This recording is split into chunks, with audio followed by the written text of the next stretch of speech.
है। जो कौम एक दिन के मुशायरे के लिए लाखों रुपए पानी की तरह बहाने में यकीन रखती हो, उसे स्कूल की क्या ज़रूरत, उसे कॉलेज की क्या ज़रूरत, उस कौम को यूनिवर्सिटी की क्या ज़रूरत। स्कूल, कॉलेज, यूनिवर्सिटी ये सब फालतू लोगों के काम। जो कौम अपनी बहन बेटियों के हिजाब और दुपट्टे की हिफाजत नहीं कर सकती, उस कौम से क्या ही उम्मीद की जाए।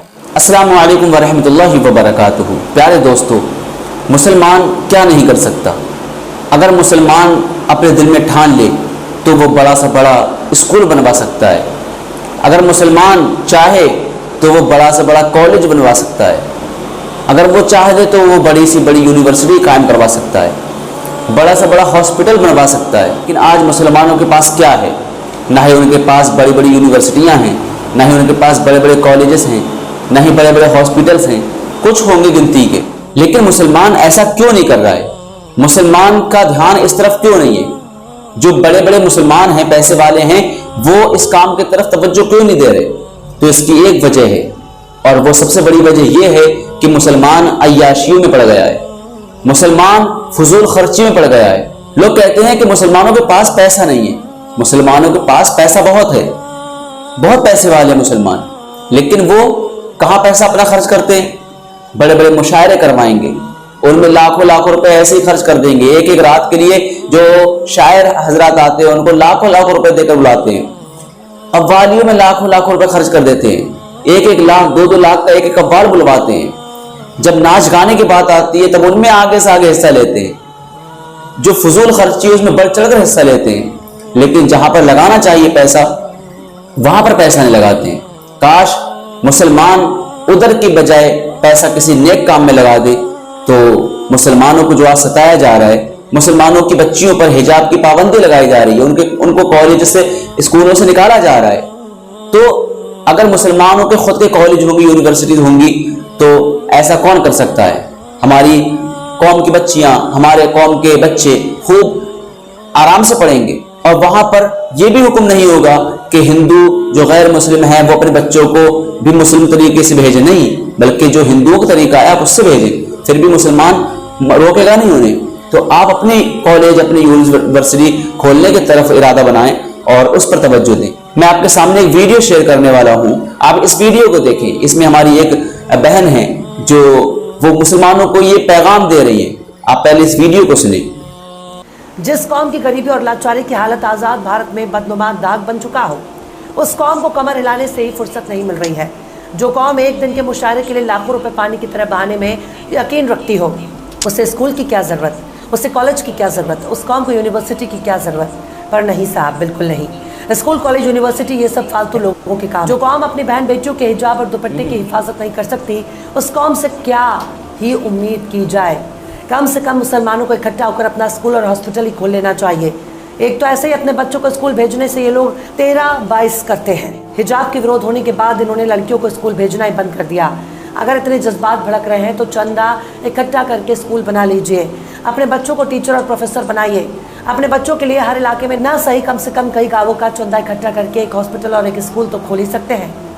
इस वक्त पूरी दुनिया में गजा और फलस्तीनियों को याद किया जा रहा है, पर हमारे साउथ एशिया में क्या गजब की नौटंकी देखने को मिल रही है। खासकर हिंदुस्तान, पाकिस्तान और बांग्लादेश का मुसलमान ऐसे रास्ते पर चल पड़ा है जिसका कोई मंजिल ही नहीं है।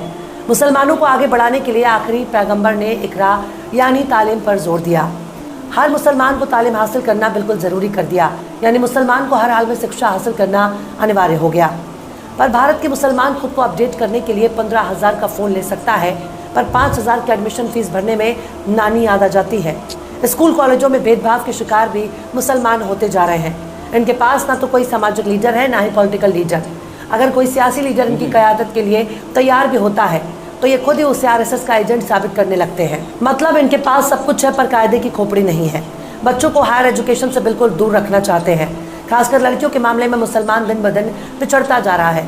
ये एकजुट होकर दरगाह बनाने के लिए पैसा इकट्ठा कर सकते हैं, एकजुट होकर कव्वाली के लिए चंदा वसूल कर सकते हैं, एकजुट होकर मुशायरे के लिए चंदा बटोर सकते हैं, एकजुट होकर महज एक रात के लिए बड़े शायर को बुलाने के लिए 5 लाख का चंदा इकट्ठा कर सकते हैं, पर एकजुट होकर खुद के लिए स्कूल, कॉलेज, यूनिवर्सिटी बनाने के लिए पैसा इकट्ठा नहीं कर सकते। फिरका परस्ती के नाम पर आपस में लड़ाने वाले मौलाना की तकरीर के लिए इनके पास पैसा है, पर अपने बच्चों को पढ़ाने के लिए ना तो इनके पास पैसा है ना ही हौसला। एक फर्जी मुकदमा अगर पड़ोसी पर दर्ज हो जाता है तो हफ्तों तक मोहल्ले वाले उसके घर की तरफ नजर उठाकर भी नहीं देखते। यह है मुसलमानों का हाल। यूं ही कोई बुलडोजर लेकर नहीं पहुंच जाता। मुर्दों के बीच हर चलने फिरने और टोपी लगाने वाली लोग जिंदा नहीं कहे जा सकते। जिंदा होने के लिए जिंदा नजर आना भी जरूरी है। इनके पास सब कुछ है, पर इकट्ठा होकर अपना नेता चुनकर संसद और विधानसभा में पहुंचाने की ताकत नहीं है। अगर मुसलमानों के बीच से कोई एक नेता खड़ा हो जाता है, उसको गिराने के लिए खुद इन्हीं के बीच से एक और मुसलमान खड़ा होकर मुकाबला करता है।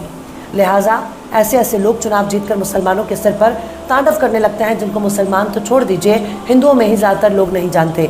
मतलब आपस में लड़कर ये दूसरों को जिताने में यकीन रखते हैं, पर औकात नहीं है कि खुद का कोई नेता चुन सके जो इनकी सदन में आवाज़ पहुंचा सके।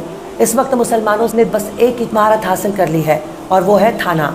मुस्लिमों में कोई नेता मिले ना मिले, लेकिन दलाल ज़रूर मिल जाएंगे जो थाने की दलाली करते हैं, जो आपके बीच में घुसकर मुखबिरी करते हैं और दारू मुर्गा के लिए अपना ईमान बेच देते हैं।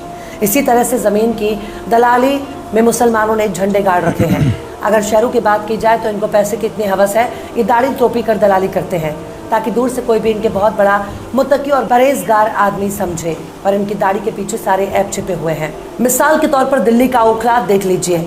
जब से दिल्ली और दिल्ली के आसपास के इलाकों में हिंदू मुस्लिम के बीच नफरतों का सिलसिला शुरू हुआ, तब से ही हर कोई सीधे ओखला में आना चाहता है।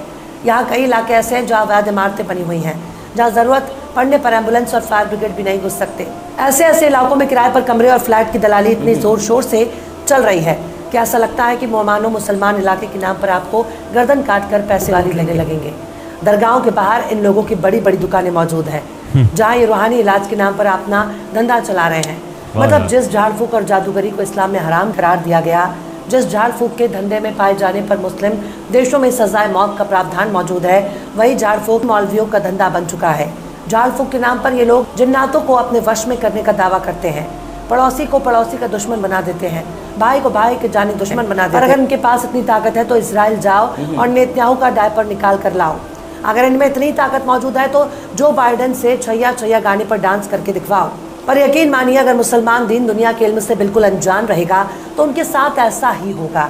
मुसलमान चुपचाप खुद का स्कूल, कॉलेज, यूनिवर्सिटी, यहाँ तक कि हॉस्पिटल भी बना सकते हैं, पर इसके लिए मुशायरे से दूरी बनानी पड़ेगी। लाखों रुपए लेकर एक रात के लिए शायरी करने वाले भाड़े के शायर कभी आपके नेता नहीं बन सकते। पीर मौलवियों और तकरीर करने वाले मौलानाओं के पीछे पैसे बर्बाद करने से अच्छा है कि खुद के लिए स्कूल तैयार करो, अपने बच्चों को बड़े से बड़ा कारोबारी बनाओ, वरना आपकी औकात केवल सरकारी फाइलों में कैद हो जाएगी। इसलिए दहेज के पीछे मत भागो, पहला वाला प्यार के चक्कर में मत भागो, इश्क मोहब्बत की पैतरेबाजी में मत फंसिए। अपनी मंजिल की तरफ दौड़ लगाओ, वरना तुम्हारी आने वाली नस्लें तुमको लानत भेजेंगी।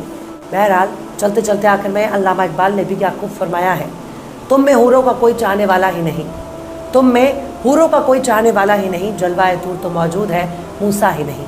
फिलहाल इस वीडियो में बस इतना ही। ये वीडियो आपको कैसा लगा कमेंट बॉक्स में आप ज़रूर बताइएगा। वीडियो पसंद आए तो